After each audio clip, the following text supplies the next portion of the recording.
In tough times, our grandparents and great-grandparents knew something we've nearly forgotten: how to turn humble ingredients into meals that not only filled bellies, but warmed hearts. These 25 poor man's dinners carried families through the Great Depression, wartime rationing, and economic hardship. While they might sound strange to modern ears, these recipes tell the story of American resilience, creativity in the face of scarcity, and the dignity found in making the most of what little you have. Let's rediscover these forgotten meals that our grandparents relied on to survive, and why you might want to add a few to your own dinner rotation.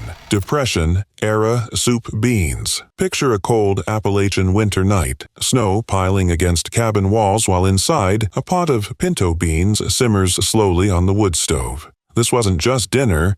It was survival. Dried beans provided cheap protein when meat was unaffordable for mountain families. The secret was in the slow cooking. Beans simmering for hours with just a ham bone or bacon rind for flavor, creating a rich broth that transformed the humble bean into something deeply satisfying. The slightly sweet, earthy aroma would fill the entire house, signaling to hungry children that dinner would soon be ready. What made this meal special wasn't fancy ingredients, but time. The patience to let flavors develop slowly. Some families added a pinch of brown sugar or a splash of vinegar right at the end. Served with a slice of cornbread to soak up every last drop of that precious broth, soup beans sustained generations through bitter winters and tight budgets. This simple pot of beans wasn't just food. It was reliable comfort when nothing else was certain. Potato soup. When the cupboard was nearly bare, potato soup emerged as the miracle meal that could stretch a few humble spuds into dinner for an entire family. Depression-era mothers would dice potatoes fine, simmering them in water with a bit of onion until soft. The key was in the mashing. Some potatoes left chunky while others were mashed completely to create a creamy illusion of richness without a drop of cream. For special occasions, a small splash of milk might be added, turning the soup a gentle white that seemed almost luxurious. Children would watch eagerly as the pot bubbled, the starchy aroma promising fullness on nights when hunger seemed inevitable.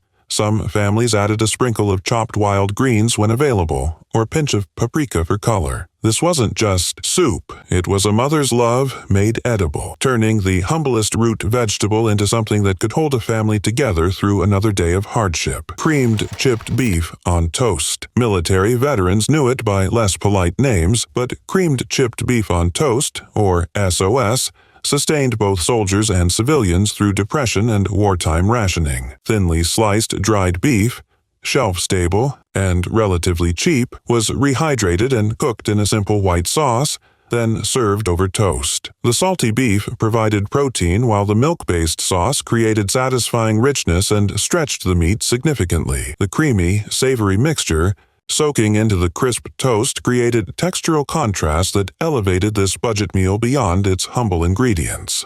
Military mess halls served it so frequently that returning soldiers brought the recipe home, where it helped stretch ration points during VintageLifeofUSAPoor.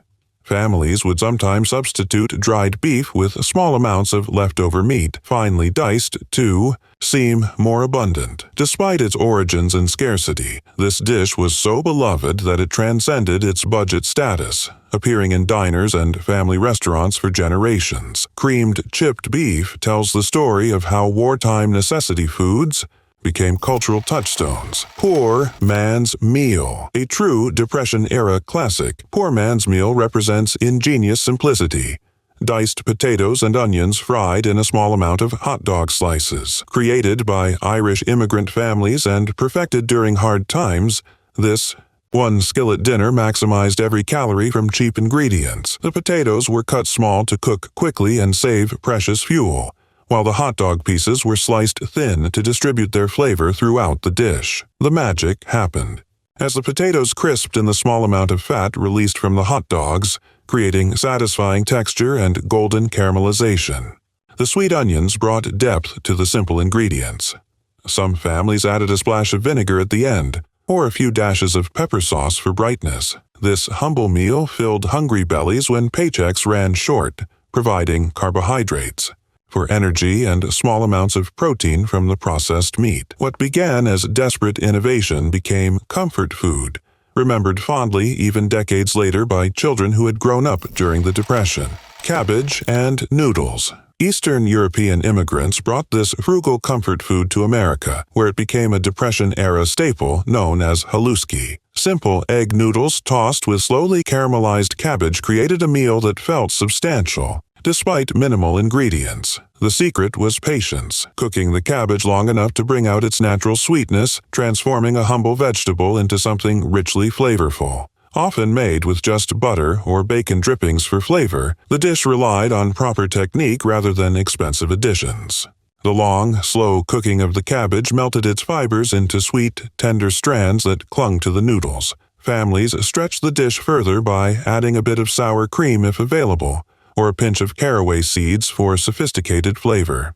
Affordable, filling, and surprisingly delicious, cabbage and noodles demonstrated how immigrant cooking wisdom helped communities survive economic hardship by transforming the cheapest vegetables into satisfying meals. This dish crossed ethnic boundaries during hard times, becoming part of America's shared culinary heritage. Bean sandwiches. When school lunches needed to be packed but meat was unaffordable, bean sandwiches filled lunch pails across America. Mashed beans, often navy or pinto, were spread between bread slices, creating a protein-packed meal that cost pennies. During the Depression, mothers would often season the beans with a bit of onion, vinegar, or pickle relish to make this humble sandwich more appealing to children. The smooth, creamy texture of well-mashed beans created satisfaction beyond their modest cost. School children carrying these sandwiches received crucial protein for growing bodies when meat was out of reach for many families. Some variations added grated carrots or cabbage for extra nutrition and texture. More than just food, these sandwiches represented parental determination to provide nourishment despite financial constraints. Bean sandwiches tell the story of lunch pail economics, how working-class families ensured their children had the energy to learn and grow even during America's darkest financial hours. Egg gravy. When protein was scarce but essential for growing children, egg gravy provided an ingenious solution. This simple dish whisked eggs into a basic flour and milk gravy, creating a protein-rich sauce that felt substantial when poured over biscuits or toast. The eggs stretched much further this way than if served alone, turning 2 eggs into a meal for an entire family. The silky, custard-like texture made this budget dinner feel almost luxurious despite its humble ingredients. Some versions added a sprinkle of black pepper or paprika for color and flavor. In farmhouse kitchens, this meal made use of fresh eggs when hens were laying well, providing high-quality protein when meat was unaffordable. Children raised on egg gravy often recalled it fondly in later years, not realizing it originated from financial necessity. This dish represents protein mathematics. How resourceful cooks found ways to maximize nutrition when resources were limited, ensuring growing bodies received what they needed despite economic constraints. Water pie.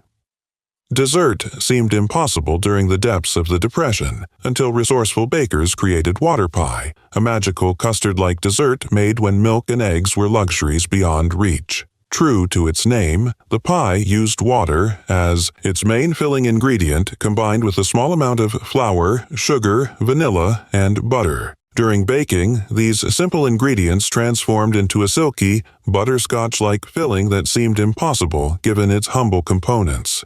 The alchemy happened during baking, as the butter melted and rose to create a delicate golden top, while the flour and sugar formed a soft custard below. Families saved precious sugar rations for this special treat, often serving it on Sundays or birthdays when celebration was needed most.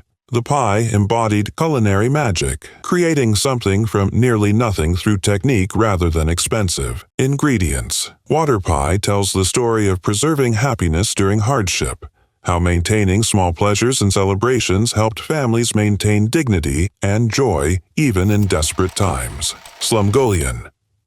With a name as colorful as its history, Slumgullion emerged from mining camps before becoming Depression-era salvation. This hearty hodgepodge combined whatever ingredients were available, typically macaroni or rice, small amounts of ground meat, canned tomatoes, and any vegetables on hand. The dish got its name from mining slang for the muddy residue in mining sluices, but it tasted far better than its humble name suggested. The genius was in the one-pot cooking method, where each ingredient contributed to a tomato-tinged sauce that bound everything together. During the Depression, this flexible format allowed families to use whatever was available or affordable that week. Sometimes the meat was replaced with beans when money was particularly tight. The filling combination of proteins and carbohydrates made this an ideal meal for those doing physical labor. Slumgullion represents adaptive cooking, creating reliable meals from unreliable resources and finding ways to make varied ingredients work harmoniously together, even when choices were limited by circumstance. Meat. When scraps of meat alone weren't enough for a meal, enterprising cooks created pressed meat, a forerunner to modern luncheon meats but made at home from necessity. Small bits of meat left over from other meals would be finely chopped, mixed with breadcrumbs or cooked cereals, shaped into a loaf, then weighted down and chilled until firm. This technique transformed meat scraps that might serve one person into a sliceable loaf that could feed a family for days. The pressed loaf would be sliced thin and served cold, or fried in thin slices to create the illusion of proper meat portions. Herbs from the garden, parsley, sage, or thyme, added flavor while stretching the meat further. This practical preparation allowed families to save protein bits throughout the week, creating one substantial meal from what would otherwise be inadequate portions. Pressed meat exemplifies cumulative cooking, how saving and transforming small amounts of ingredients over time could create significant meals when immediate resources were insufficient. Onion sandwiches. When meat for sandwiches was an unattainable luxury, the humble onion sandwich provided flavor and substance for lunch pails across America.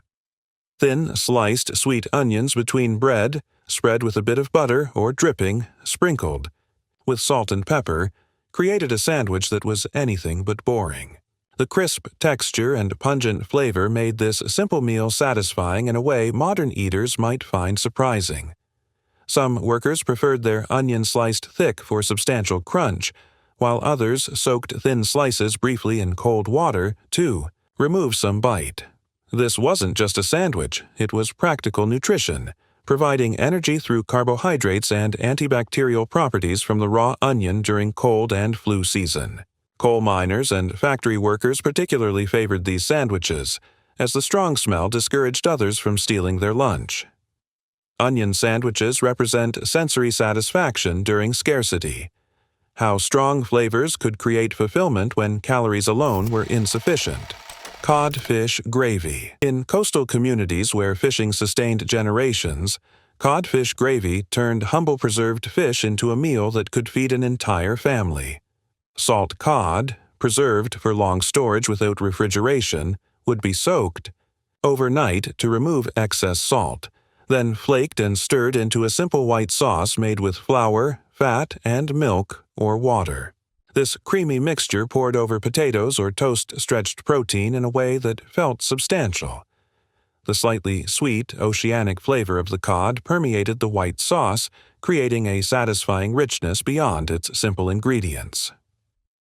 Families added whatever enhancements were available, perhaps diced hard-boiled eggs from the family henhouse or garden herbs in season.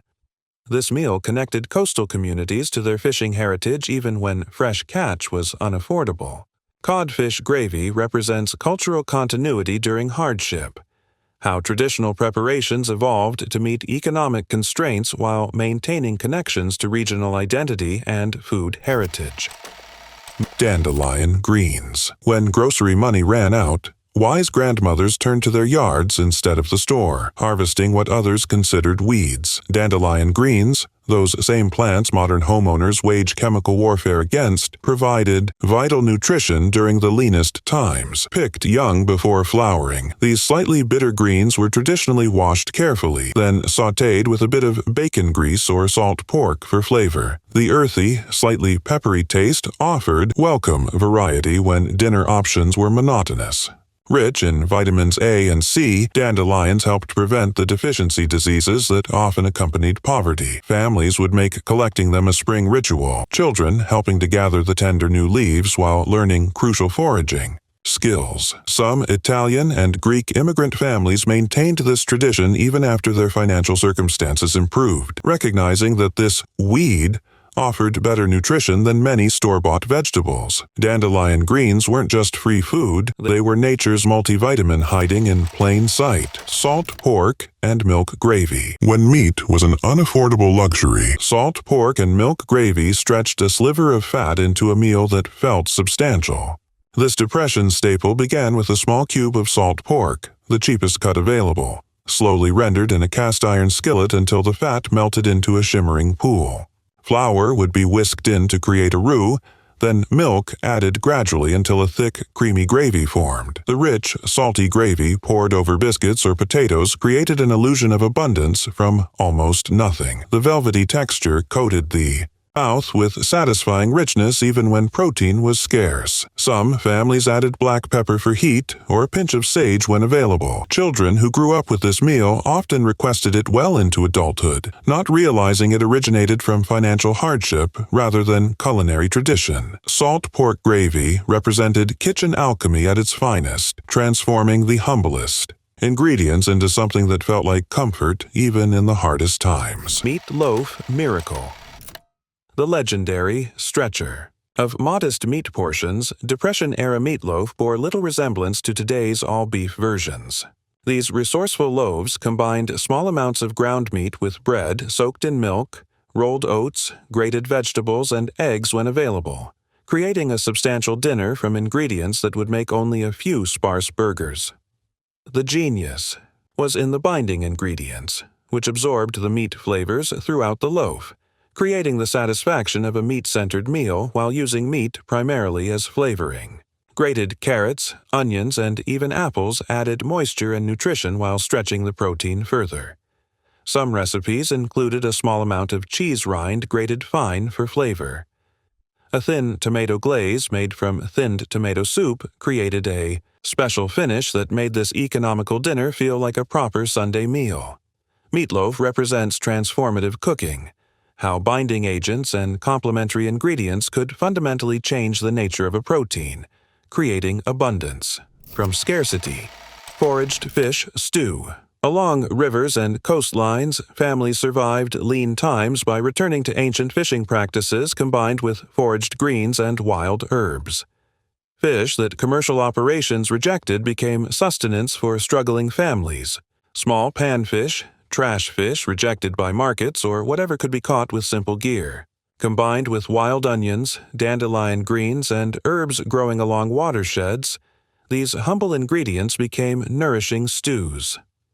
The clear, light broth allowed the delicate flavor of small fish to shine, while wild greens added complexity and vital nutrition. Some regional variations included acorns ground into meal as thickener, drawing on Native American traditions. This meal represented the ultimate local eating, sustenance drawn entirely from one's immediate environment when commercial food systems were unaffordable. Foraged fish stew tells the story of environmental knowledge, how understanding local ecosystems provided survival pathways during economic collapse. Bread pudding. When bread went stale but couldn't be wasted, bread pudding transformed potential garbage into a dessert that felt like pure luxury. Depression-era families collected bread ends and stale slices throughout the week, then soaked them in a mixture of milk, sugar, and perhaps a precious egg for Sunday dessert. The humble ingredients underwent magical transformation in the oven, creating soft, custardy comfort food. Vanilla saved from better times might add special flavor, or perhaps cinnamon or nutmeg for warmth. The contrast between the soft interior and slightly caramelized top created textural interest beyond the simple ingredients. Families sometimes added foraged berries or dried fruit when available, creating seasonal variation. This thrifty dessert embodies transformative cooking at its finest, turning food waste into celebration. Bread pudding reminds us that resourcefulness is timeless and that delicious meals can come from humble beginnings. In rediscovering these forgotten meals from harder times, we're not just looking back. We're recovering valuable wisdom about resourcefulness, creativity in the kitchen, and finding satisfaction in simplicity. Our grandparents didn't just survive these tough times. They created food traditions that sustained not only bodies, but spirits. In today's world of rising food costs and economic uncertainty, these recipes offer practical solutions and a reminder that good food isn't about expensive ingredients, but about care and creativity in preparation. If you've enjoyed this journey through America's hidden food history, make sure to hit that like button and subscribe for more forgotten wisdom from previous generations. Let us know in the comments which of these poor man's dinners you remember from your family traditions, or which one you'd like to try. Until next time, remember that between simple ingredients lies not just a meal, but a connection to the quiet heroism of everyday survival that defined much of our shared history.